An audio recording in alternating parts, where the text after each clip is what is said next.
So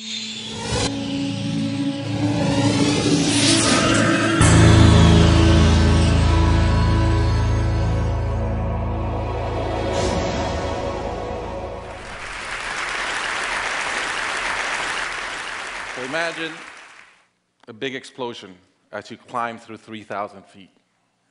Imagine a plane full of smoke. Imagine an engine going clack, clack, clack, clack, clack, clack, clack. Sounds scary. Well, I had a unique seat that day. I was sitting in 1D. I was the only one who could talk to the flight attendants. So I looked at them right away, and they said, no problem. We probably hit some birds.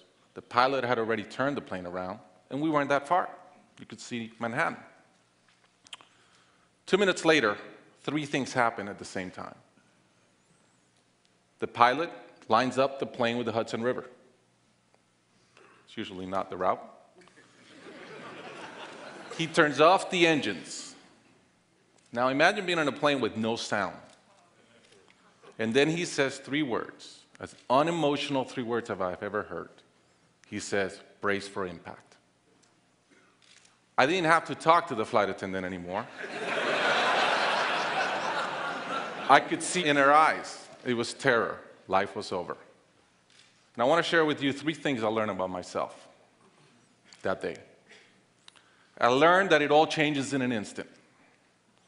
We have this bucket list, we have these things we want to do in life, and I thought about all the people I wanted to reach out that I didn't, all the fences I wanted to mend, all the experiences I wanted to have and I never did. As I thought about that, later on I came up with a saying, which is, I collect bad wines. Because if the wine is ready and the person is there, I'm opening it. I no longer want to postpone anything in life. And that urgency, that purpose has really changed my life. The second thing I learned that day, and this is as we clear the George Washington Bridge, which was by not a lot, I thought about, wow, I really feel one real regret. I've lived a good life. In my own humanity and mistakes, I've tried to get better at everything I've tried. But in my humanity, I also allow my ego to get in. And I regretted the time I wasted in things that did not matter with people that matter. And I thought about my relationship with my wife, with my friends, with people. And after, as I reflected on that, I decided to eliminate negative energy from my life. It's not perfect. It's a lot better. I've not had a fight with my wife in 2 years. It feels great. I'm no longer trying to be right. I choose to be happy.